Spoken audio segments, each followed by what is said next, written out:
Assalamualaikum warahmatullahi wabarakatuh. Innal hamdalillah nahmaduhu wa nasta'inuhu wa nastaghfiruh wa natubu ilaihi wa na'udzu billahi min shururi anfusina wa min sayyiati a'malina. Man yahdihillahu fala mudilla lahu wa man yudlil fala hadiyalah. Asyhadu an la ilaha illallah wahdahu la syarikalah wa asyhadu anna Muhammadan abduhu wa rasuluhu la nabiyya ba'dah. Qala Allah Ta'ala fi kitabil karim ya ayyuhalladzina amanu taqullaha haqqa tuqatih wa la tamutunna illa wa antum muslimun. Ya ayyuhan nasu taqu rabbakum alladzi khalaqakum min nafsin wahidah wa khalaqa minha zawjaha wa basa minhuma rijalan katsiran wa nisaa'a wattaqullaha alladzi tasaaluna bihi wal arham innallaha kana 'alaikum raqiba. Qala Rasulullah sallallahu alaihi wasallam fa inna astaqal hadisi kitabullah wa khairal hadi hadi Muhammad sallallahu alaihi wasallam syarrul umuri muhdatsatuha wa kullu muhdatsatin bid'ah wa kullu bid'atin dhalalah wa kullu dhalalatin finnar. Jamaah rahimani wa rahimakumullah. Alhamdulillah, segala puji dan syukur kita haturkan hanya kepada Allah Subhanahu wa taala, Zat yang Maha membolak-balikkan hati manusia, menunjukkan kepada hidayah orang-orang yang Dia kehendaki dan mencabut hidayah dari orang-orang yang Dia kehendaki, dan menyesatkan orang-orang yang Dia kehendaki, tentunya dengan adil dan dengan hikmah. Oleh karena itu, salah satu cara agar hati kita, ucapan kita, perbuatan kita ini istiqomah, maka kita harus senantiasa meminta, berdoa, mendekat kepada Allah Subhanahu wa taala.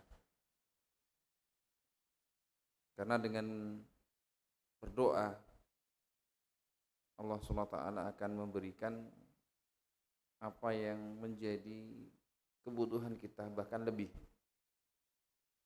Tatkala kita berdoa kepada Allah Subhanahu wa taala dengan benar, maka Allah Subhanahu wa taala akan memberikan kepada kita apa yang kita minta, dan bahkan memberikan lebih dari apa yang kita minta. Cuman banyak dari manusia, banyak dari kita ini sombong, tidak mau berdoa kepada Allah Subhanahu wa taala, merasa tidak butuh dengan Allah Subhanahu wa taala. Sebagaimana Allah mengatakan,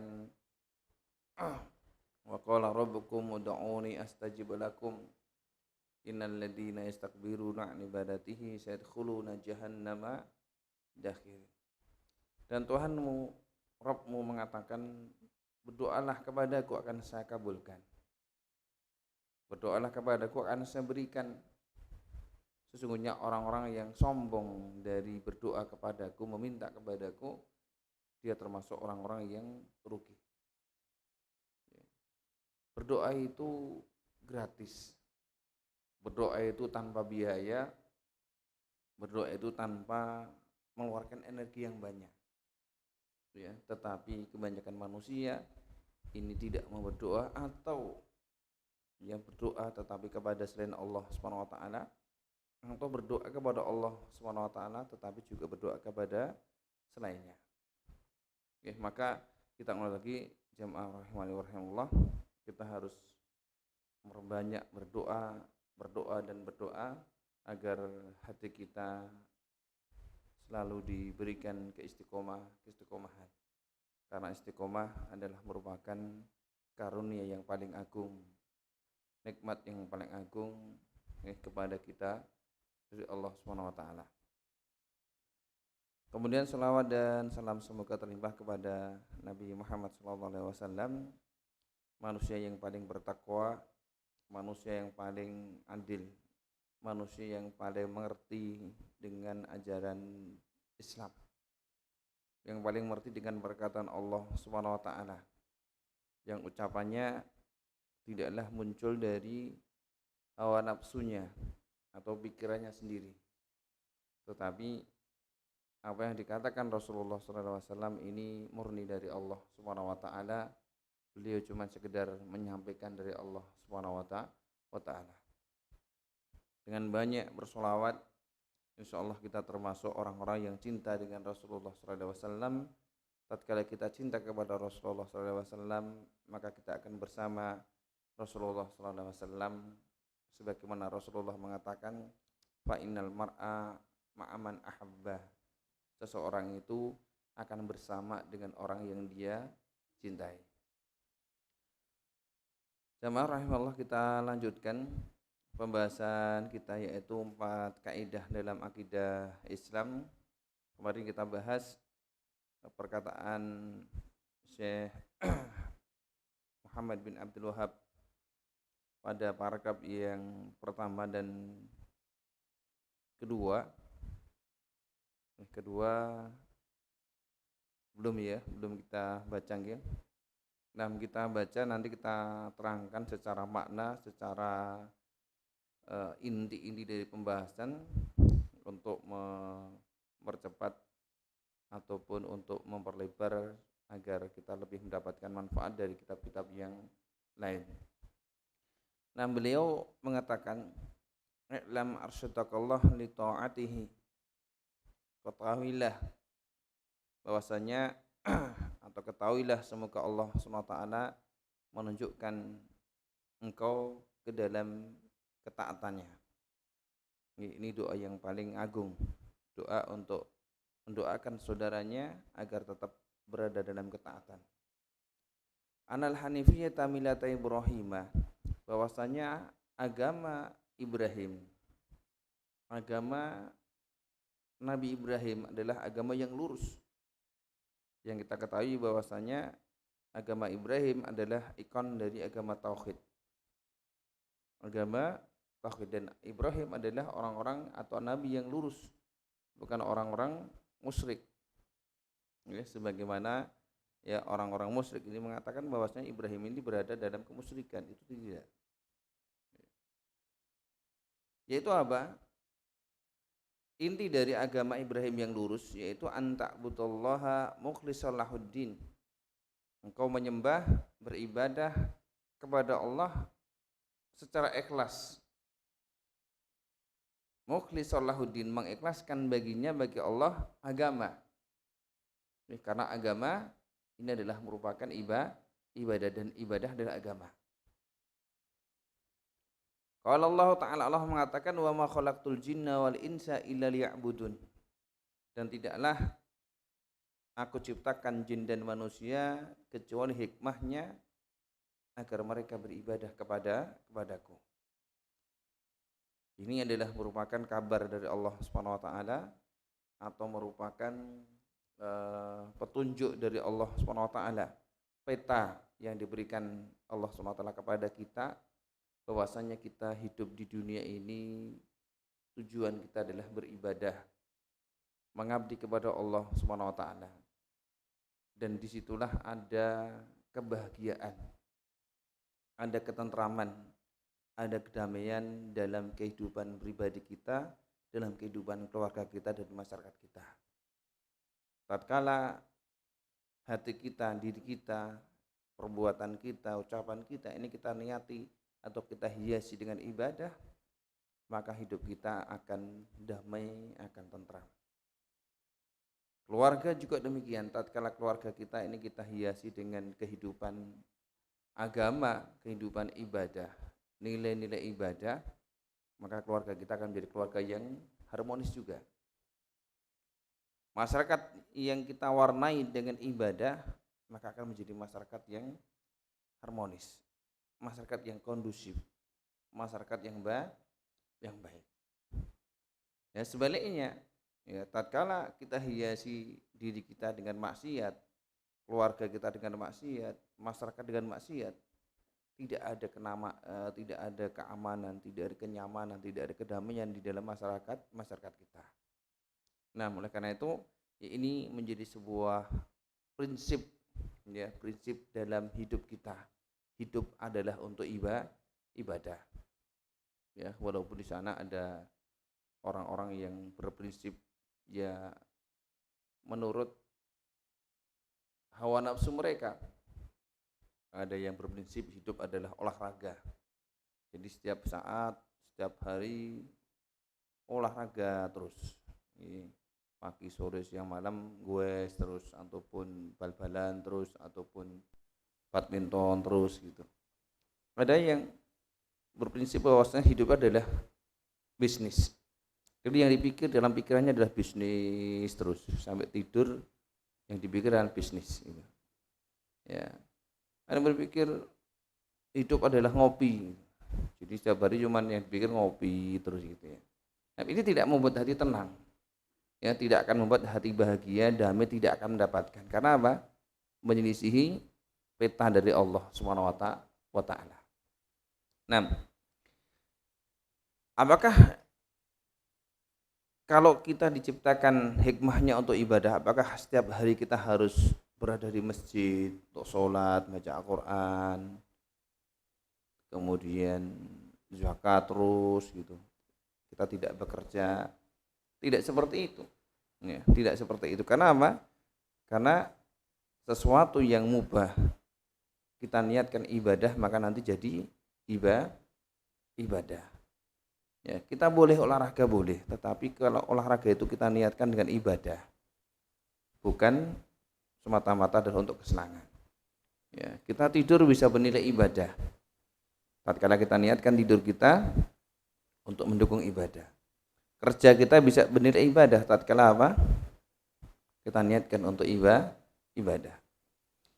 Fa idza arafta anna Allah khalaqa laka li ibadatihi fa'lam. Kalau engkau sudah tahu bahwasanya Allah menciptakan kamu itu untuk ibadah, maka ketahuilah annal ibadata la tusamma ibadatan illa ma tauhid. Ketahuilah bahwasanya ibadah itu tidaklah sah, tidaklah dinamakan ibadah kecuali dengan adanya keyakinan yang benar, tauhid, ikhlas hanya kepada Allah Subhanahu wa taala. Dan syarat diterima ibadah ini sudah kita sepakati bersama, kita sudah tahu apa? Ikhlas, ya, kemudian mutabaah. Ikhlas ibadah ini hanya kita tujukan kepada Allah Subhanahu wa taala, tidak mengharap apapun. Ikhlas ibadah ini hanya kita tujukan hanya kepada Allah Subhanahu wa taala. Kama anna sholata la tusamma sholatan illa ma taharah. Sebagaimana salat itu tidak dinamakan salat kecuali dengan bersuci. Salat tanpa bersuci enggak sah. Ya. Salat tanpa bersuci tidak sah, sebagaimana Rasulullah SAW mengatakan la yuqbalu sholatu ahadikum. Ya. Rasulullah mengatakan la yaqbalullahu sholata ahadikum idza ahdatsa hatta yatawaddaa. Allah tidak menerima salat di antara kalian apabila dia berhadas sampai dia berwudu. Juga Rasulullah SAW mengatakan la tuqbalu sholatun bi ghairi tahurin, dan Allah tidak menerima sholat, ya, dan atau sholat itu tidak terima kecuali dengan adanya taharah. Kita sholat tanpa bersuci enggak sah, enggak dianggap sholat. Walaupun kita sholat 1000 rakaat tanpa adanya taharah, enggak sah sholat kita, enggak diterima, enggak dianggap. Dan ibadah kita juga demikian. Ibadah kita yang ibadah itu sangat banyak sekali. Tatkala tidak kita sertai dengan akidah, dengan keyakinan yang benar, maka percuma ibadah kita batal. Ya, ibadah kita batal, ibadah kita tidak diterima, akan hapus amalan kita. Sebagaimana Dalam surat Az-Zumar Allah mengatakan walaqad uhiya ilaika wa ilal ladzina min qablika. Surat Az-Zumar ayat 65 dan 66. La in asrakta la yahbatan 'amaluka wa la takunanna minal khasirin. Balillah fa'bud wa kum minas syakirin. Dan sungguh telah diwahyukan kepadamu dan kepada orang-orang sebelummu, kalau engkau berbuat kesyirikan, menafikan, menghilangkan tauhid, menghilangkan akidah, maka amalanmu akan hapus, akan hilang, dan kamu termasuk orang-orang yang rugi. Maka sembahlah Allah dan jadilah orang-orang yang bersyukur. Ya. Maka kita benahi ibadah kita dengan membenahi tauhid, sebagaimana kita membenahi sholat kita dengan membenahi wudhu kita. Wudhu sempurna, sholat sempurna. Tauhid sempurna, ibadah sempurna.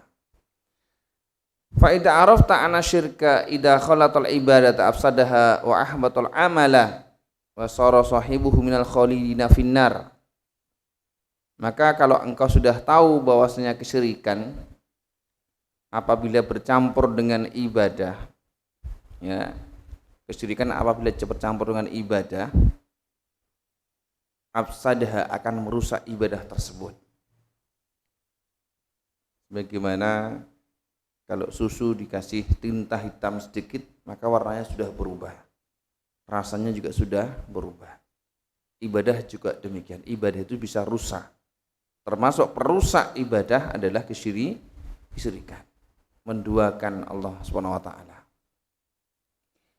Maka apabila kesyirikan itu bercampur dengan ibadah, maka akan merusak dan menghapus amalan, dan orangnya, pelakunya akan kekal di neraka, tidak diampuni oleh Allah Subhanahu wa taala.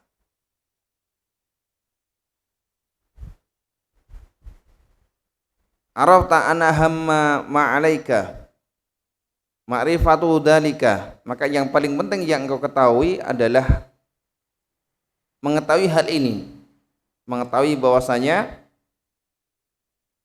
tauhid merupakan syarat dari sebuah ibadah.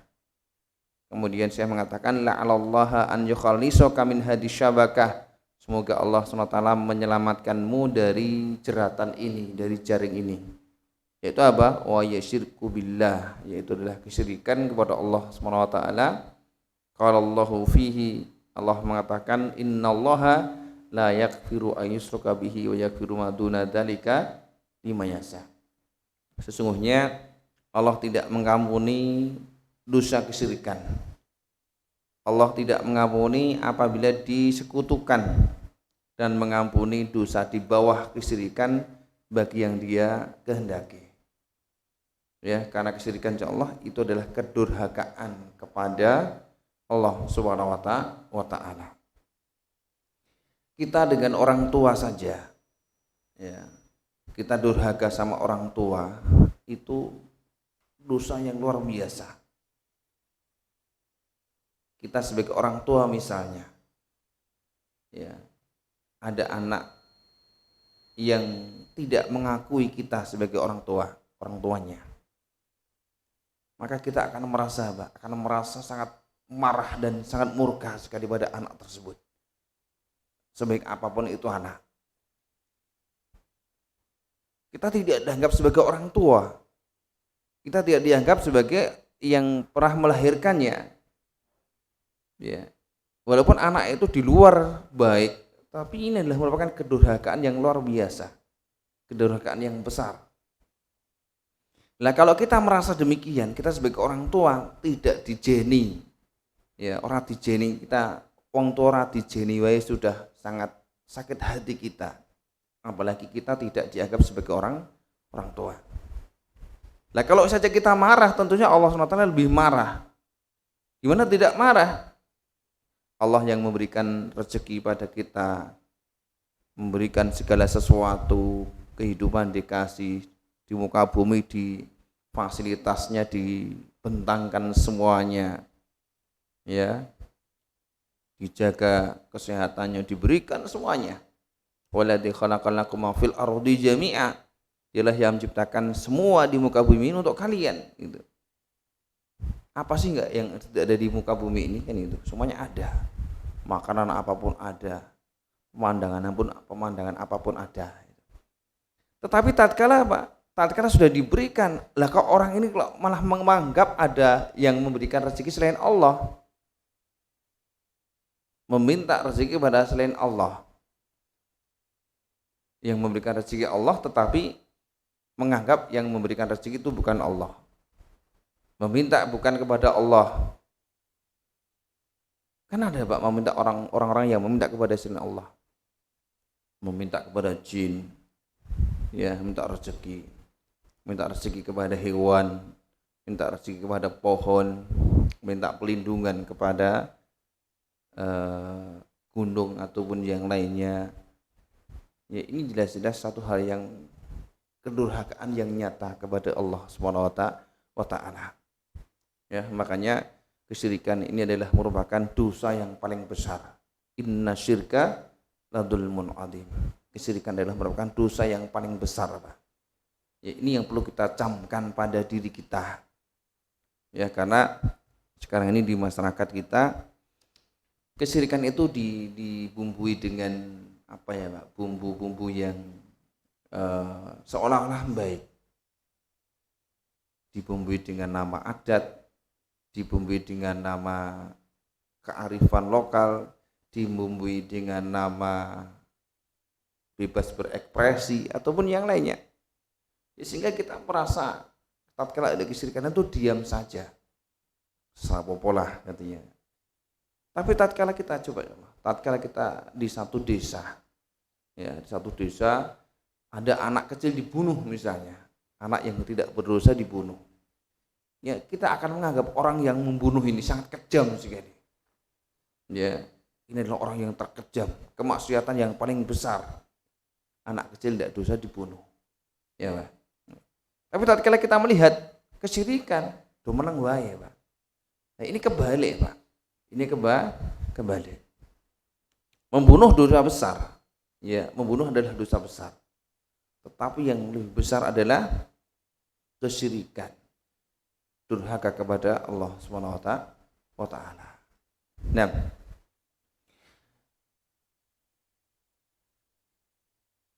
kaidah yang pertama yang kita perlu ketahui untuk menyelamatkan diri kita dari jerat-jerat kesyirikan, kaidah yang pertama adalah al-qaidatul ula. Kaidah yang pertama, an ta'lama annal kufara alladzina qatalahum Rasulullah sallallahu alaihi wasallam muqirruna bi annallaha ta'ala wal khaliqur raziqul mudabbir. Yaitu engkau mengetahui bahwasanya orang-orang kafir dahulu yang mereka diperangi oleh Rasulullah SAW, ya, diperangi itu tidak harus kemudian dibunuh, tidak, didakwahi, diajak, ya, kalau enggak mau terus kemudian diperangi.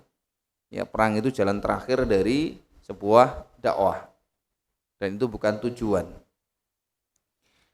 Orang-orang kafir dahulu yang diperangi oleh Rasulullah SAW itu mengakui, Pak, mukiruna, mengakui kalau Allah itu yang menciptakan, yang memberikan rezeki, yang mengatur alam.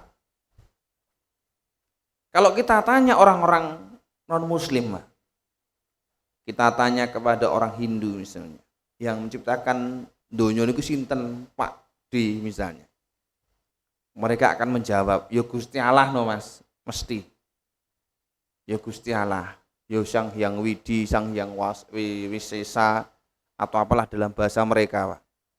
Tapi mereka spontan akan menjawab Gusti Allah. Itu pasti, Pak. Orang-orang Yahudi, Nasrani kita tanya ya seperti itu. Menjawab yang menciptakan dunia ini adalah Allah Subhanahu wa taala. Itu. Orang-orang musyrik dulu juga demikian. Orang-orang yang diperangi Rasulullah SAW, orang-orang kafir juga demikian. Tetapi apa? wa anna dzalika lam yudkhilhum fil islami, dan bahwasanya hal tersebut, pengakuan mereka kalau Allah itu yang memberikan rezeki, yang menciptakan, itu tidak memasukkan mereka ke dalam agama Islam. Ya, tidak masukkan ke dalam agama Islam. Orang-orang Nasrani kita tanya, yang menciptakan Allah apa, yang memberikan rezeki, menciptakan dunia, ya Allah, Gusti Allah gitu. Tapi apakah kemudian kita sebut mereka adalah orang Islam? Tidak. Ya, tidak. Bahkan apa? Allah SWT sangat jelas sekali mengatakan, laqad kafaral ladzina qalu innallaha sadisus salasah. Telah kafir orang yang mengatakan bahwasanya Allah itu adalah Trinitas. Laqad kafaral ladzina qalu innallaha Isa ibnu Maryam. Telah kafir orang yang mengatakan bahwasanya Allah itu adalah Yesus, Allah itu adalah Isa bin Maryam. Sebabnya apa? Orang-orang Nasrani dengan keyakinan Allah yang menciptakan bumi, yang memberikan rezeki, kok tidak masuk Islam? Karena mereka apa? Tidak mau beribadah kepada Allah SWT dengan mengikuti ajaran Nabi Muhammad SAW. Mereka tidak mau beribadah kepada Allah semata. Ya, orang-orang Yahudi juga demikian, tidak mau masuk ajaran Islam, tidak mau ikuti ajaran Nabi Muhammad SAW, meninggalkan ibadah mereka. Ya. Dalilnya apa? Dalilnya dalam surat Yunus ayat 31. Surat Yunus 31 Allah mengatakan, Qul man yarzuqukum minas sama'i wal ard. Ya, tanyalah pada mereka, siapa yang memberikan kalian rezeki dari langit dan dari bumi. Aman yamlikus sam'a wal absar, dan siapa yang menguasai pendengaran dan penglihatan. Wa may yukhrijul hayya minal mayyit, yang mengeluarkan yang hidup dari yang mati, ya, menumbuhkan kehidupan yang asalnya adalah kematian atau ketandusan, tanah yang tandus menjadi hijau, ya. Atau sebaliknya, wa yukhrijul mayyita minal hayy, mengeluarkan yang mati dari yang hidup, dari yang subur menjadi orang yang sangat tandus, ya, manusia dihidupkan lagi atau dimatikan. Wa may yudabirul amra, dan siapa yang mengatur segala urusan di muka bumi ini, fa sayaqulunallah, mereka akan mengatakan Allah. Ya, Gusti Allah, ya, dengan bahasa mereka sendiri, karena Gusti Allah itu kan, ya, kalau dalam bahasa kita orang Jawa Gusti Allah gitu.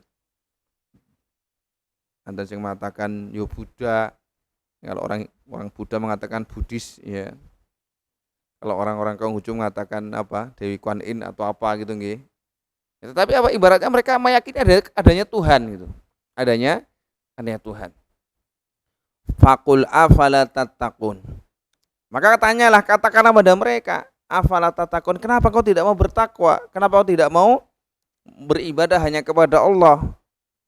Ya, inilah jadi permasalahan. Ya. Sehingga kita ulang lagi, orang-orang Yahudi dan Nasrani, ya, ini bukan orang Islam. Ya, karena mereka tidak mau mengikuti ajaran Nabi Muhammad SAW, tidak mau beribadah hanya kepada Allah SWT, meninggalkan ibadah-ibadah mereka. Ya, sehingga kalau ada di sana ada orang-orang yang mengatakan, loh, Yahudi Nasrani sakabeh agama iki padha wae. Ya, podone dari sisi mana kan gitu. Ya, podone dari sisi mana? Enggak sama. Lu kan podo-podo itu sembah Gusti Allah, tidak. Ya, sangat jelas sekali dalam surat Al-Kafirun apa?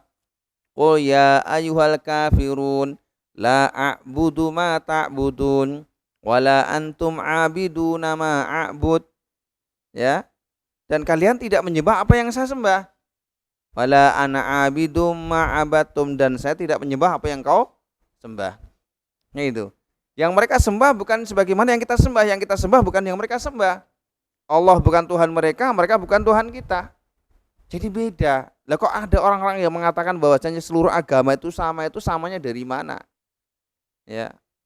Jelas-jelas beda. Bagaimana kita menyamakan antara hitam dan putih, menyamakan gelap dan terang? Ya, itu tidak boleh, tidak bisa. Ya. Kemudian juga ini bagi orang-orang Islam sendiri. Ya, orang-orang Islam sendiri yang mereka meyakini ora salat ke ora apa-apa, sing penting atine apik, akhlake apik, perbuatane apik, misalnya gitu. Ya, wong podo-podo meyakini Gusti Allah eneng, cukup situ aja. Ya, ini tidak cukup. Orang-orang Islam sendiri yang cuma mengatakan sing penting ini apik, akhlaknya bagus. Ya, kalau cuma masalah akhlaknya bagus, enggak orang usah milih agama Islam. Agama di luar sana juga mengajarkan akhlak bagus. Kalau cuma kita berbicara masalah akhlak sesama manusia. Ya. Yang penting atine bagus. Kalau hatinya bagus, perbuatannya juga akan bagus. Karena ibadah itu tidak cuma hati saja. Tetapi apa? Sampai betul-betul merealisasikan ibadah hanya ditujukan kepada Allah Subhanahu wa taala, perintah-perintah Allah Subhanahu wa taala dikerjakan, larangan-larangan ditinggalkan. Ini untuk orang-orang Islam sendiri dan juga untuk orang-orang di luar sana. Kalau kalian mau agama kalian diakui, ya harus kalian masuk agama Islam. Kalau tidak mau masuk agama Islam, ya sudah, jangan salahkan kita mengatakan mereka adalah orang-orang kafir. Lu kok kejemen, Pak, kamu mengatakan orang-orang kafir? Lu bukan kita kejam. Allah sendiri yang mengatakan, "Qul ya ayyuhal kafirun." Kita berbicara di masjid, kita berbicara tentang agama Islam. Ya, walaupun memang ya Rasulullah SAW itu tidak pernah memanggil orang kafir dengan sebutan kafir. "Hoi, kamu kafir ke sini." Enggak pernah. "Hoi, kamu kafir ke sini." Enggak pernah. Ya, tetapi dalam sebutan secara umum orang-orang yang di luar agama Islam adalah orang kafir. Nah, ini yang pertama. Nah, kita ulang lagi, keyakinan mereka bahwasanya Allah yang menciptakan bumi, menciptakan alam ini, memberikan rezeki, menguasai alam, ya, ini tidak memasukkan seseorang ke dalam agama Islam sampai orang tersebut masuk Islam dan merealisasikan ibadah hanya kepada Allah Subhanahu wa taala semata. Nah, kemudian kaidah tsaniyah, kaidah yang kedua. Anahum yaqulun, bahwasanya mereka mengatakan, orang-orang musyrik mengatakan, ma da'awnahum, tidaklah kami berdoa kepada mereka, wa tawajjahna ilaihim, dan kami mendekatkan diri kepada mereka, mengarahkan ibadah kepada mereka, illa litolabil qurbah wasyafa'ah, kecuali hanya sekedar meminta kedekatan dan syafaah saja. Orang-orang musyrik zaman dahulu, mereka menyembah patung, Lata, Uzza, Manat dan yang lainnya.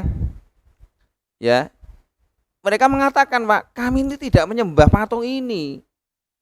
Ya, kami tidak menyembah ini dengan terpisah, bahwasanya kami tidak meyakini kalau patung ini bisa memberikan manfaat kepadaku, memberikan rezeki kepadaku, tidak. Tetapi apa? Supaya saya itu didekatkan kepada Allah, gitu. Kalau saya beribadah dengan sesuatu yang nampak, ada patung di depan kita, itu lebih lebih konjen, lebih khusyuk, lebih masuk dalam hati, ada wujudnya. Ya, sehingga beberapa agama ini mewujudkan Allah SWT, memvisualisasikan Allah SWT dengan satu hal yang nampak, Pak. Ya, dengan Yesus ditampakkan, Buddha dengan patung Buddha, orang Hindu dengan patung dewa Brahma yang lainnya. Ya, orang-orang musyrik juga dulu demikian, diwujudkan dengan patung-patung mereka. Ya, alasannya bukan untuk menyembah dengan sendirinya patung-patung tersebut, tidak, tetapi apa? Untuk meminta kedekatan, supaya ini mendekatkan kepada Allah Subhanahu wa taala, supaya nanti orang-orang yang soleh ini nanti memberikan syafaat kepadaku. Ya. Ini sama orang-orang sekarang ini juga demikian. Orang-orang Islam sendiri, ya, tatkala mereka ya mengambil satu jimat atau cekelan atau apa, ini cuma Mas, cuma sekedar sarana saja loh. Itu sarana wasilah saja, sarana untuk memberikan mendapatkan rezeki. Ini yang bukan memberikan rezeki itu bukan keris ini, tapi keris ini cuma sekedar sarana saja. Nah, gitu. Itu sama dengan keadaan orang-orang musyrik zaman dahulu juga demikian, Pak. Ya. Nah, jadi alasan untuk mendekatkan diri kepada Allah SWT dengan menyembah patung, menyembah yang lainnya, ya, kalau orang-orang Islam dengan menyimpan benda-benda yang mereka anggap bahwasanya bisa memberikan keselamatan, memberikan rezeki, itu adalah satu tindakan yang sama dengan orang-orang musyrik dahulu. Dalilnya apa? Dalilnya dalam surat Az-Zumar ayat 3. Walladzina takhadu min dunihi awliya, dan orang-orang yang menjadikan selain Allah itu sebagai wali, orang-orang yang menjadikan selain Allah itu sebagai sesembahan. Ya, karena manusia zaman dulu atau bahkan sekarang itu sembahannya berbeda-beda. Ada orang yang menyembah manusia, ya, menyembah patung juga ada, menyembah malaikat juga ada, menyembah matahari juga ada, ya, menyembah hewan juga ada. Ya, di India itu ya ada yang menyembah sapi, ada yang menyembah monyet, ada yang menyembah ular, ada yang menyembah tikus, didewakan tikus, itu juga ada. Ya, bahkan sekarang itu yang terbaru adalah menyembah boneka.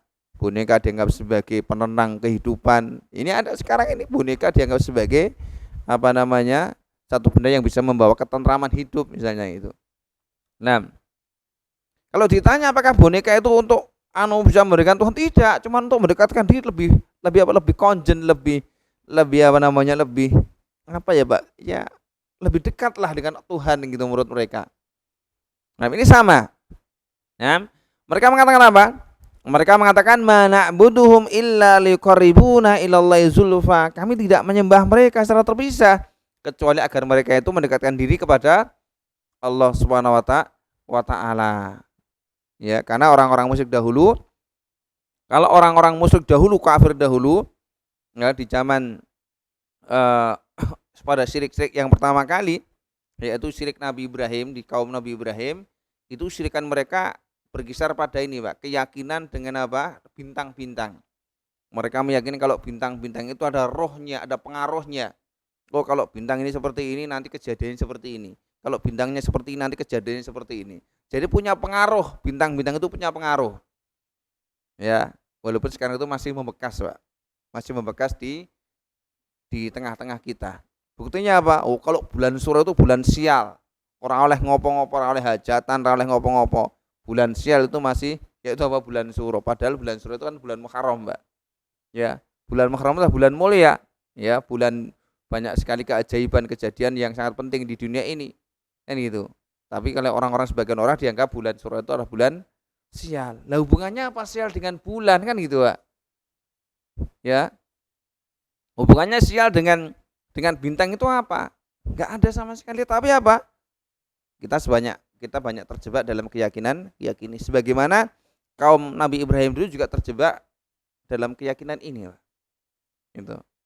Nah, kalau orang-orang zaman zaman Nabi Muhammad SAW dulu, sebelum Nabi Muhammad, atau termasuk zamannya Nabi Nuh, ya, dimulai dari Nabi Nuh, kesyirikan mereka itu bermula yaitu bukan pada bintang-bintang tetapi pada orang-orang yang soleh, Pak.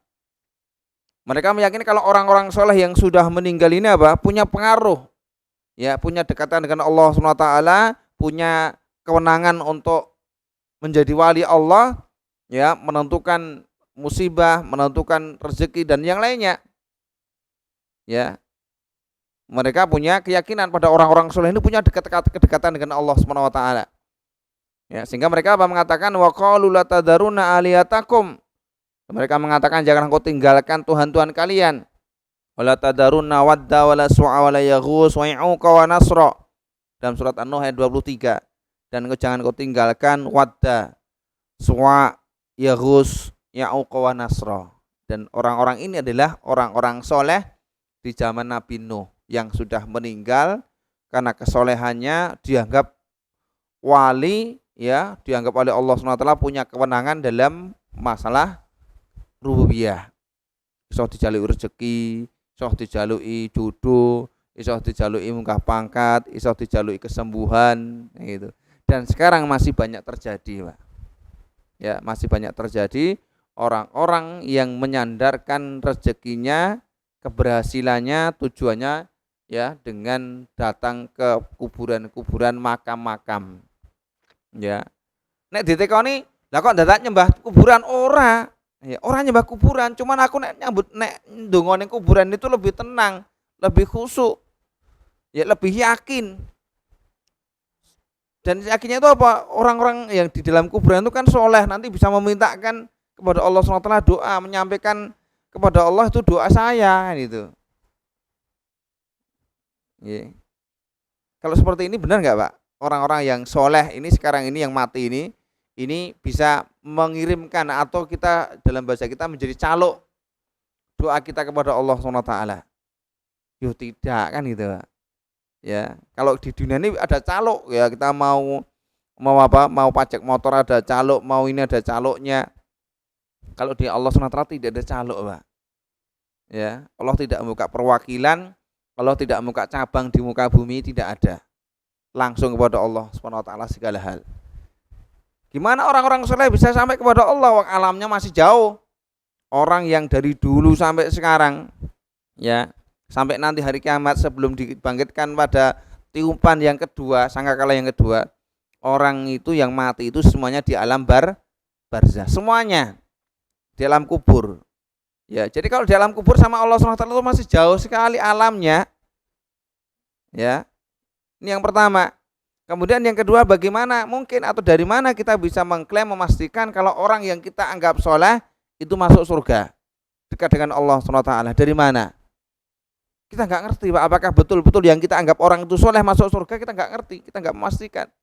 Kita nggak boleh memastikan orang yang tidak dipastikan oleh Allah SWT atau Rasulullah SAW masuk surga, kita pastikan masuk surga. Ya, karena urusan surga itu adalah urusan Allah SWT.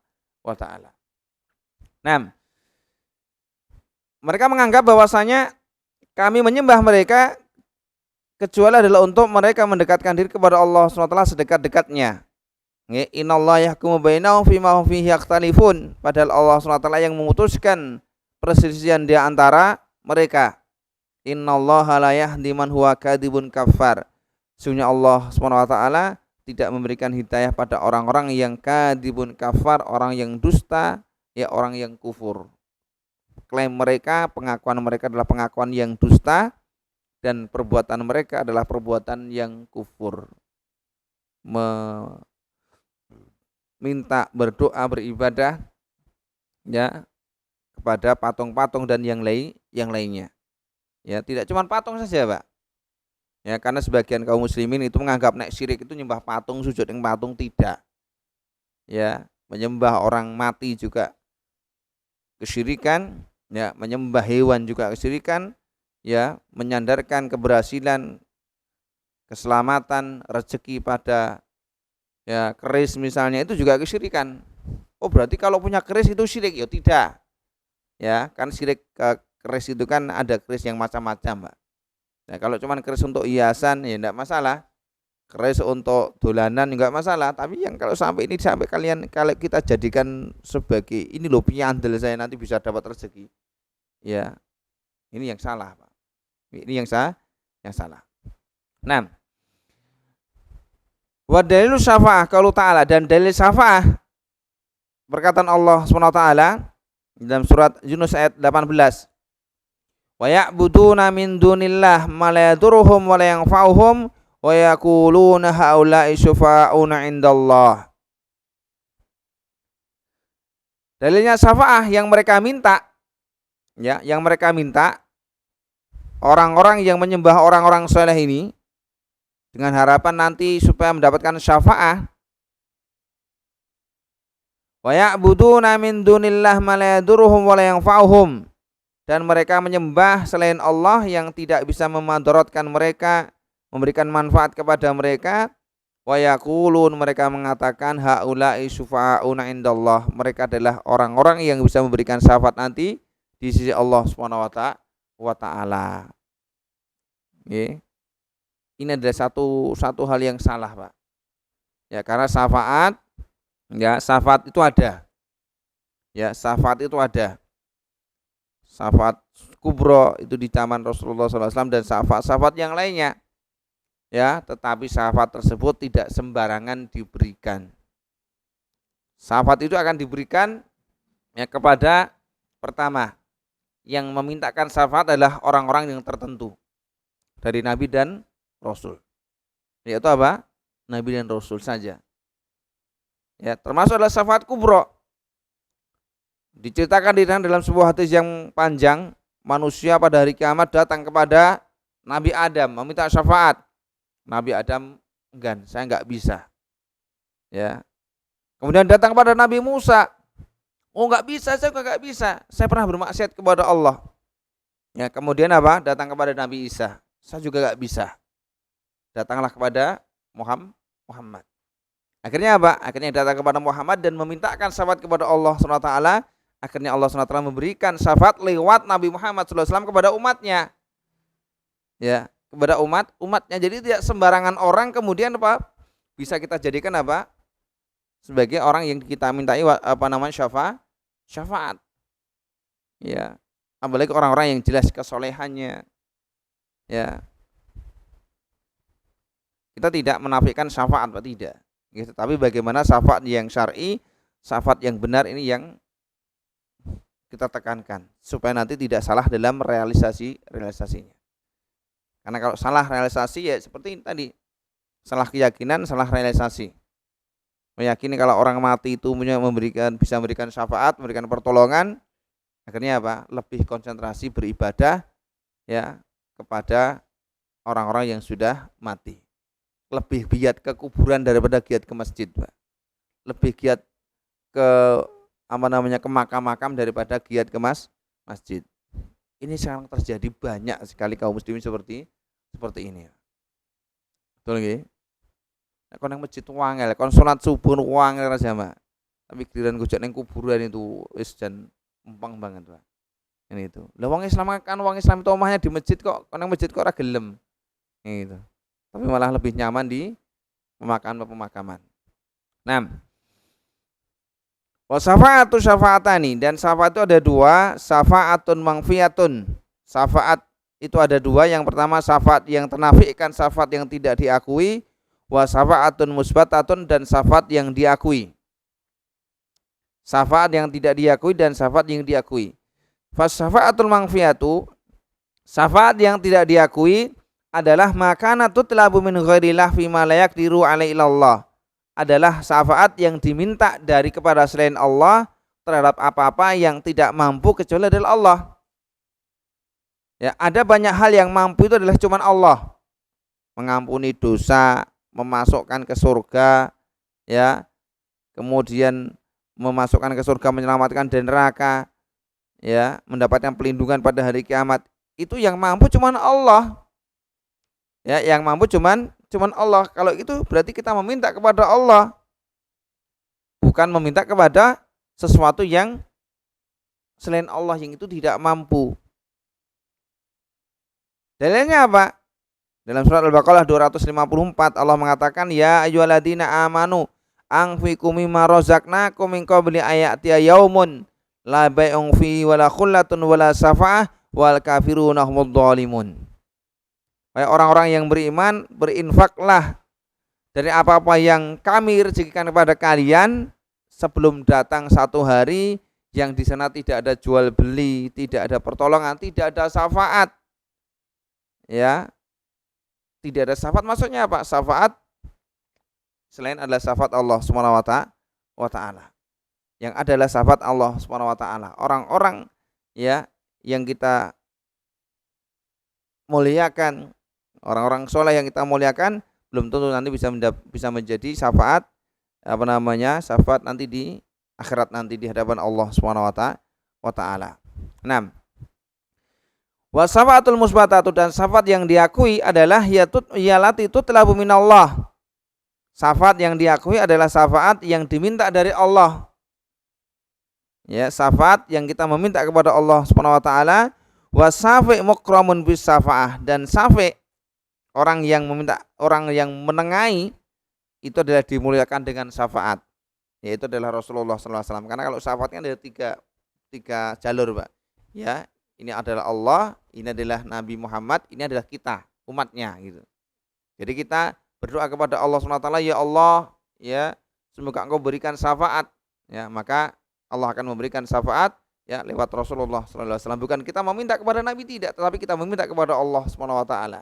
Kita akan dimintakan, akan diberikan syafaat ya dengan adanya Rasulullah sallallahu alaihi wasallam. Wal masfu' lahu, dan yang diberikan syafaat adalah man radiyallahu qaulahu wa amalahu badal idni, dan yang menerima syafaat adalah orang yang diridhoi perkataannya, ucapannya setelah diizinkan. Ya, kita akan mendapatkan syafaat itu, kita pantas enggak mendapatkan syafaat? Kita mendapatkan penghargaan syafaat itu pantas enggak untuk kita terima? Kita sudah layak belum? Ya, termasuk yang sebagai kunci nanti kita mendapatkan syafaat, ya, adalah kita menjadi umat Rasulullah Shallallahu Alaihi Wasallam dengan baik, mutabi, mengikuti apa yang diajarkan Rasulullah Shallallahu Alaihi Wasallam, ya, dengan ibadah-ibadah yang lain. Ya, kita membaca Al-Quran itu juga nanti Al-Quran akan memberikan syafaat kepada kita. Ya, iqra'ul Quran fa innahu ya'ti yaumal qiyamah syafi'an li ashabihi. Bacalah Al-Quran karena akan datang pada hari kiamat memberikan syafaat pada orang-orang yang sering membacanya. Ya. 6. Jadi tatkala kita memimpikan, kita mengharapkan, kita meminta syafaat, tentunya kita harus koreksi diri. Pantas belum untuk kita mendapatkan syafaat? Kalau belum, marilah ya kita pantaskan diri kita, ya, dengan kita thalabil ilmi, dengan kita belajar akan mengetahui mana yang boleh dan mana yang tidak boleh, mana yang taat dan mana yang maksiat, ya. Kemudian tatkala kita ngerti, ya, kita sudah paham, kita amalkan, kita kerjakan, ya, sampai kemampuan kita maksimal semampu kita, ya, insyaallah, ya, tatkala amalan-amalan kita sesuai dengan sunnah Rasulullah SAW, kita akan diberikan izin oleh Allah SWT untuk menerima syafaat. Nah, kama qala ta'ala, sebagaimana Allah mengatakan dalam surah Al-Baqarah 255, man dalladzi yasfa'u 'indahu illa bidni. Maka siapa yang bisa memberikan syafaat di sisinya kecuali setelah diizinkan. Ya, izin untuk kita yang menerima syafaat dan izin bagi orang yang memintakan syafaat kepada Allah SWT, yaitu Muhammad Rasulullah sallallahu alaihi wasallam. Nah, jadi insyaallah intinya pada kaidah yang kedua ini, ya, kaidah yang kedua ini adalah pengakuan mereka bahwasanya mereka beribadah kepada patung, kepada berhala, kepada hewan, kepada tumbuhan, kepada benda-benda mati yang mereka mengatakan itu cuma sekedar sarana, wasilah, cuma tinggal apa nggih, sebab. Ini adalah alasan yang tidak dibenarkan, karena orang-orang musyrik dahulu juga melakukan demikian. Maka tatkala kita minta langsung kepada Allah SWT, minta bantuan langsung kepada Allah SWT, tidak harus dengan sarana-sarana yang seperti ini, Pak. Nah, idza sa'alta fas'alillah wa idza sta'anta fasta'in billah. Kalau kalian mintalah langsung kepada Allah. Kalau kalian meminta pelindungan, minta bantuan, mintalah bantuan langsung kepada Allah SWT. Tidak usah dengan menggok ke dalan. Indonesia ndak rono gitu.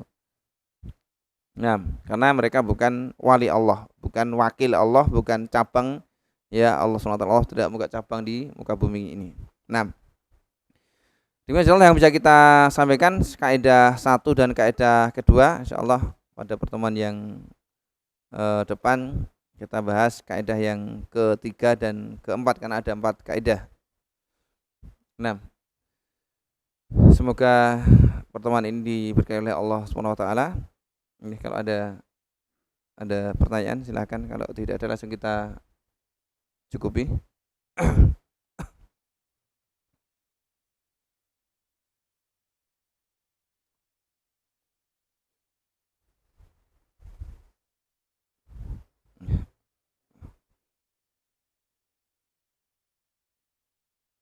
Nah, bagaimana cara istiqomah dalam kebaikan agar dijauhi atau agar dijauhkan dari perbuatan yang haram? Nah, kita istiqomah, yang pertama caranya adalah, karena istiqomah itu urusan hati, yang membolak-balikkan hati adalah Allah, maka yang pertama kali yang kita lakukan adalah berdoa kepada Allah Subhanahu wa taala.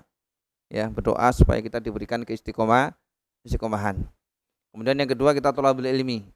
Ya, dengan ilmu, dengan kita mengetahui banyak tentang agama Islam, yang halal, yang haram kita ketahui, yang ibadah, yang bukan ibadah ini kita ketahui, ya, dengan kita talabul ilmi, tatkala kita banyak tahu, maka kita akan mengetahui atau akan bisa mengamalkan amalan yang banyak, ya. Kemudian yang kedua atau yang ketiga adalah dengan kita mengambil teman-teman yang soleh, teman-teman yang baik. Teman yang baik adalah teman yang bisa menyelamatkan kita dari nerakanya Allah SWT, menasihati kita tatkala kita salah, membenarkan kita tatkala kita keliru, meluruskan kita tatkala kita berada dalam kebengkokan, ya. Sehingga teman ini sangat penting sekali karena Rasulullah SAW mengatakan almaru ala dini khalilihi, seseorang itu akan terpengaruh, ya, agama seseorang itu akan terpengaruh dengan agama temannya. Ya, tatkala kita berteman dengan orang yang rajin ngaji, nanti akan diajak ngaji. Yang rajin ibadah, kita akan diajak ibadah. Berbuat baik akan diajak berbuat baik. Tapi tatkala teman kita teman yang buruk, bermaksiat, ya kita akan diajak bermaksiat. Nah, kemudian yang berikutnya adalah kalau kita dalam sebuah amalan, kita kalau bisa kita kerjakan semua amalan yang baik. Serakah dalam amalan misalnya, itu boleh kalau kita mampu. Poso kabeh dilakoni, salat kabeh dilakoni. Kalau kita mampu boleh. Tetapi tatkala kita tidak mampu, ya, pilihlah amalan, ya, yang sunnah ya. Kalau yang wajib pasti harus wajib dikerjakan. Yang sunnah, ya, yang kita anggap kita mampu, yang sesuai dengan kemampuan kita. Misalnya kita nggak mampu tahajud, jangan dipaksakan untuk tahajud. Kita pilih amalan yang duha. Setiap hari kita duha 4 rakaat, itu lebih baik. Ya, lebih baik. Ya, kalau kita mampu tahajud, ya tahajud ya terus, Pak. Walaupun cuma 2 atau 4 rakaat itu. Nah, kita baca Al-Qur'an mampunya, ya. Habis subuh ya sudah kita istiqomah terus gitu. Ya, walaupun sedikit. Karena Rasulullah pernah mengatakan ahabul a'mal ilallah adwamuha wa in qalla. Amalan yang dicintai oleh Allah SWT itu adalah amalan yang istiqomah, ya, walaupun sedikit. Nah, ini beberapa kiat agar kita bisa istiqomah. Boleh kita menjenguk orang tetangga yang sakit tetapi mereka Nasrani? Boleh. Ya, boleh menjenguk orang atau tetangga yang sakit walaupun mereka berbeda agama, diperbolehkan. Pertama, Rasulullah SAW mengatakan man kana yu'minu billahi wal yaumil akhir falyukrim jarahu. Barang siapa mengaku beriman kepada Allah dan hari akhir, maka muliakanlah tetanggamu. Ya, tetangga di sini tetangga yang umum, Nasrani ataupun yang beda agama dengan kita, ini termasuk tetangga. Bahkan pada saat-saat seperti itu ada saat-saat yang pas untuk kita berdakwah. Di saat orang-orang yang mereka enggak nengok, kita nengok, kita ajak ngobrol, ya, kita dakwai dengan dakwah Islam. Mereka kadang-kadang mau, Pak. Cuman kadang-kadang kita itu kadang-kadang merasa rikuh dewi pekewuh, tapi sebetulnya mereka itu mengharapkan dari kita ucapan-ucapan yang baik, dakwah gitu. Saya pernah menjumpai seseorang, dia keluarganya keluarga Katolik gitu, tapi di saat sakit, ya, kita datangi, asalnya minta ruqyah untuk ke kita, tapi kalau kita syaratkan kalau saya nggak mau ruqyah kalau masih agamanya agama Nasrani. Setelah diperhitungkan akhirnya ya udah bener, Pak. Nggih, saya nggak apa-apa, saya pindah agama. Memang dari dulu itu saya nggak nyaman dengan agama ini, agama Katolik saya. Sudah lama saya pengen jadi Islam. Alhamdulillah kemudian kita syahadatkan orang tersebut untuk masuk Islam, dan betul masuk Islam. Nah, beberapa hari, ya, setengah bulan orang itu meninggal. Ya, orang ini meninggal, Pak. Ini keluarganya geger, Pak. Keluarganya geger, yang ini orang tuanya ini kan Katolik, ya. Ini harus dibaptis, harus dengan cara Katolik. Ya, gitu. Alhamdulillah, ya, karena terus kemudian anak-anaknya ini menyaksikan bahwasanya anak ini tadi bapaknya sudah kita Islamkan, ya, akhirnya anak-anaknya membela. Ini anaknya bapaknya sudah diislamkan gitu. Nah, jadi diperbolehkan untuk kita menengok, menjenguk, mendoakan orang sakit, termasuk orang yang beda agama, ini diperbolehkan. Boleh enggak mendoakan orang Nasrani? Boleh ya? Boleh. Tapi doanya adalah doa untuk sehat, bahagia boleh. Yang penting bukan doa untuk doa pengampunan. Walaupun juga pengampunan ada yang mengatakan itu boleh, selagi mereka adalah orang yang masih hidup. Kalau orang yang beda agama yang sudah mati, kita nggak boleh untuk mendoakan mereka. Bolehkah atau apa hukum memimpin doa untuk menjenguk orang sakit?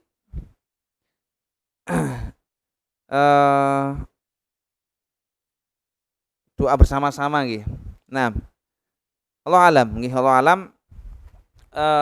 apakah kaifiyah doa tentang doa orang sakit itu harus sendiri-sendiri ataukah harus bersama-sama? Ya Allah alam.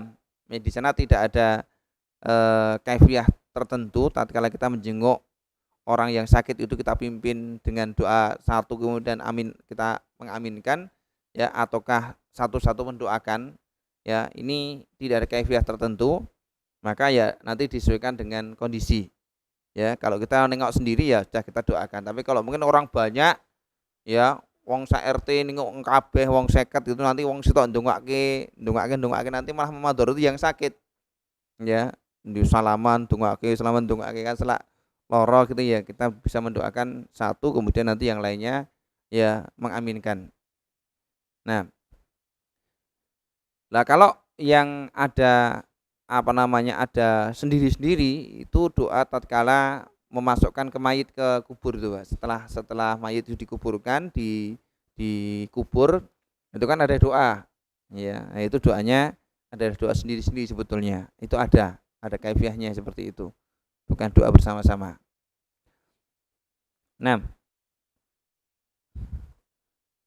pertanyaan, haram atau halalkah ketika seorang istri menemukan jumlah uang suami yang tertinggal dalam kantongan saat mencuci, tapi tidak cerita?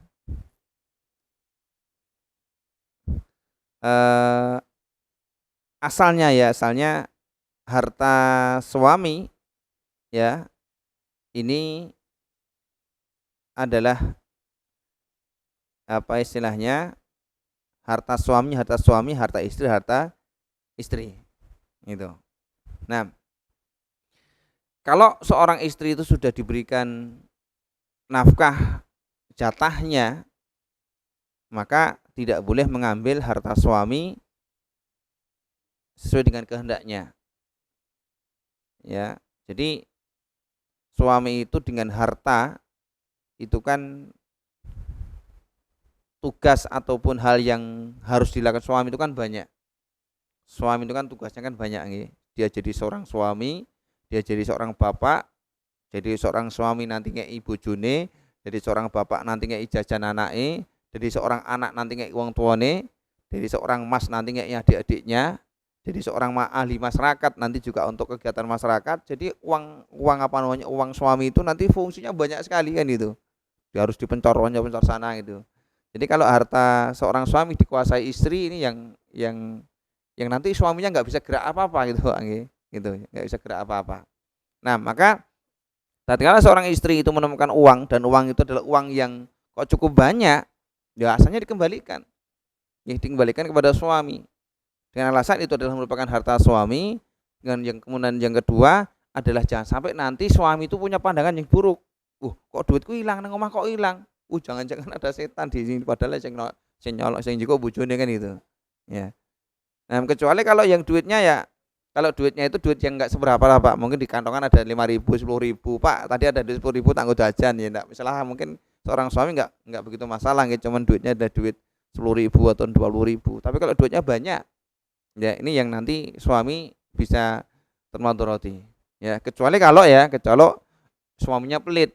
Ya, suaminya pelit ya ngumbai arep tuku gas ra duit ya, ternyata ngumbai kok nemu duit 100 ya sudah belikan gas ra ngomong ra apa itu ya. Karena Rasulullah SAW pernah mengatakan pada seorang sahabiat itu yang mengadukan suaminya pelit ya, Rasulullah mengatakan kepada wanita tersebut, khudi mayak wiki wa waladiki bima'ruf, ambillah dari uang suamimu ya yang secukupnya untukmu dan secukupnya untuk anakmu dengan cara yang baik. Nyolong duitnya bojo itu boleh, cuman kalau sing bojonya tidak memberikan secara cukup dan ngambilnya secukupnya, tidak lebih ya, tidak melebihi kebutuhannya. Nah, Hukum mendatangi azan bagi laki-laki kan wajib. Hukum mendatangi adzan, hukum mendatangi masjid ya setelah adzan ya. Nah, tetapi keadaan kita baru bekerja di proyek, misal waktu asar, termasuk udurkah kita, termasuk udurkah itu atau wajib mendatangi? Ya asalnya kita tatkala diperintahkan untuk sholat itu kita jawab ya. Tapi secara tegasnya itu adalah secara khusus sholat Jumat. Ya ayyuhalladzina amanu idza nudiya lis-sholati min yaumil jumu'ati fas'au ila dzikrillahi wa dzarul bayyi. Ya, orang-orang yang beriman tatkala diperintahkan untuk sholat Jumat, maka segeralah ingat kepada Allah dan tinggalkanlah aktivitas. Jadi wayah adzan Jumat, adzan proyek ditinggal, itu wajib. Bahkan ulama mengatakan kalau ada transaksi sudah adzan, ada jual belinya tidak sah. Ini pada sholat Jumat, tetapi tidak pada sholat-sholat yang lainnya. Ya, tidak pada sholat yang lain, sholat duhur, sholat asar yang lain tidak. Ya, maka tatkala kita mampu untuk sholat itu di awal waktu ini kita lakukan, karena inilah amalan yang paling abdol. Rasulullah SAW pernah ditanya ayul amalil abdol ya Rasulullah, amalan yang paling abdol itu apa ya Rasulullah? Beliau mengatakan as-sholatu ala waktiha. Dalam riwayat yang lain dikatakan as-sholatu awala waktihi, sholat pada waktunya atau sholat di awal waktu. Jangan sampai nanti kosek nanti kemudian nanti sampai telat. Fawailul lil musallin alladzina hum an sholatihim sahun. Nah, tetapi tatkala misalnya ya kurang sedikit, sudah diselesaikan dulu lah, nanti kita tunda dulu misalnya. Nanti kalau ditinggal nanti maldoroti atau tanggung misalnya, ya bolehlah, boleh. Tetapi kalau asalnya ya proyek seperti ini perlu adanya pengertian antara mandor dan pekerjanya. Ya, jadi kalau yang bekerja di proyek di mandor itu lebih baik masuknya nanti jam 7 jam 7 sampai nanti jam 11. Jangan sampai jam 8 nanti sampai jam 12. Kan gitu, kebanyakan gitu nggih. Jam 7 sampai jam 11 itu lebih baik. Nanti jam 11 pokoknya seren nggih sampai jam tengah 1 misalnya, nanti bisa untuk sholat, bisa untuk yang lainnya, untuk sholat Jumat juga bisa, baru nanti dimulai lagi. Ya, jangan jam 8 nanti sampai jam tengah 12. Jam tengah 12 waktu duhur Jumatan yo nanti blundekan Pak. Apalagi sekarang adanya, kalau yang beberapa waktu yang lalu kan adanya kan setengah 12. Setengah 12 adzan baru istirahat, urung adus urung ngopo, pekerja proyek nek Jumatan urung adus nanti kan yo mesake kancane. Nah, 3 pertanyaan. Ini masih 1. 4 ya, cukup ya. Nah, sudah kita baca semuanya, alhamdulillah. Nah, semoga ada manfaatnya. Kalau ada hal yang masih kurang atau hal yang perlu diluruskan, nanti bisa disampaikan. Semoga ada manfaatnya. Kita cukupi dengan doa akhiratul majlis. Subhanakallahumma asyhadu an la ilaha illa anta astaghfiruka wa atubu ilaik. Assalamualaikum warahmatullahi wabarakatuh.